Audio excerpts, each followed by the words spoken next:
Hello everyone. Welcome to Globe or Not, the show where we question the globe and to see if it really stick to reality. Because as you know, we all been through the education system where of course we live on a ball. But right now, there are so many lies that are around us that I say, hey, let's just throw all our assumption out there and just for fun, let's see if this one could also be a lie. So, to really kind of grasp the idea, I went on and went over the internet and looked for a little 3D modeling to do some little tests, right? A little perception test to see how this plays out in 3D environment. So as you can see here, I have a sphere, big ball, which could represent the Earth. And if you really zoom in, and I really tried to make it as big as possible, so it could, I'm having a little issue here, but trying to get it as big as possible on the model, and put a little airplane in there because, as I mentioned in prior episode, I used to be a flight attendant. And the first part is I want you to pay attention to one really important fact. Is right now we have the three axes. As you can see here, we have our X, Y, and Z right there. And at the bottom here on the X here, we have an infinite plane.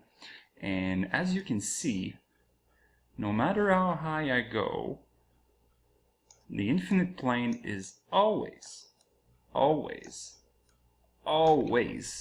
at eye level. It doesn't matter how high you go, and especially with this perspective here, we have infinite view, right? There's no limit on our sight in that 3D modeling. There's no atmosphere, there's none of that stuff. So really, that's how an infinite plane works, is that no matter how high you go, it's always high level.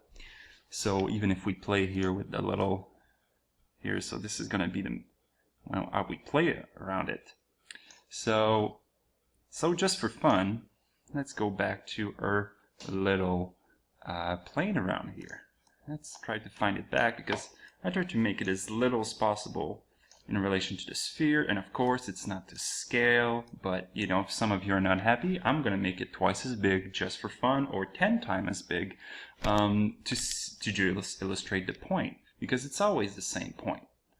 If you're above a sphere, okay, let's try to get as close as possible to that little plane. So if you're above a sphere, and let's say you take off, you're right here, and you take off, and imagine this here is the horizon on the ball Earth. Let's forget about the infinite plane at the back.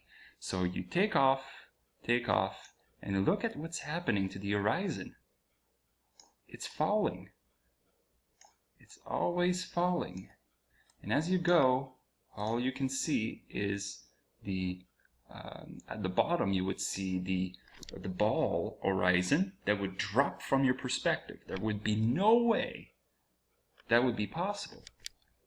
Because as you know, when you go on a plane and you look out the window, and I know because I was a flight attendant, I did it every week, at least 2 or 3 times. I was going Montreal to Cancun, Montreal. You take off, you look at the horizon, and it just follows your eye line.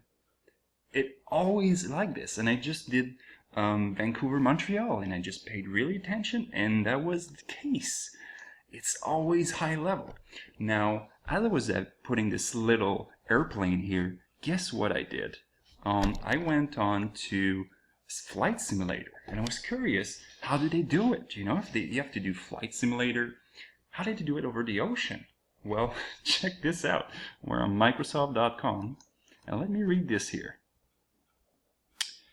The RQD algorithm, as published, is really intended for flat Earth terrain, where the sea level elevation reference is assumed to be an infinite plane. Since Flight Simulator model the Earth's curvature, we had to modify the algorithm a bit. The main object is that the unmodified RQT tend to eliminate nearly all the mesh vertex over large open expanses of ocean, which is interpreted as being completely flat. Now, if you were going to create a model of reality and you're doing around the ball, but it doesn't work over the ocean, you have to make it a plane. So, I gotta tell you guys, this and gals, this doesn't make any sense. This is not a positive proof for the globe. So as I was going around and looking at my my little tab to see, okay, is that a proof for a globe, or is it not a proof for or against, or it's definitely a proof that it's not a ball? I gotta tell you, this doesn't look good. No matter how you go around it, you can't explain why when you take off, the ball Earth doesn't go down. And if you're not happy with this example, I'm going to make it 10 times as big. Okay? I'm going to do another one. If there's people in the comment who think that it's just because it's not big enough, I'm going to do it for you. I'll be happy to do it. And I know the Earth is big, but it doesn't change the rules of perspective. So, as you can hear, I'm pretty excited about this. This is just, I can't believe I've never seen it before. Okay, so enough for my rant. Let's look at our board and see where that leads us. So let's look at our scorecard once again. Yesterday or the day before, I made a video where it talks about different speed on the globe Earth, and how I've never felt that there was a change when I was traveling Cancun, Montreal, Cancun in the same day, many times a week.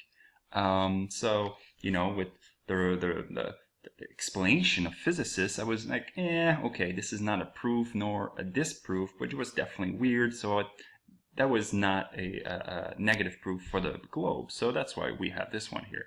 But the one I did today, I've put a proof that it's not a globe, and I have a hard time believing I'm saying this, but I'm calling out all the debunkers out there.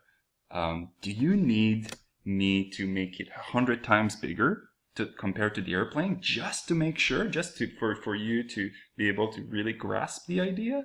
Because I'm losing my mind here.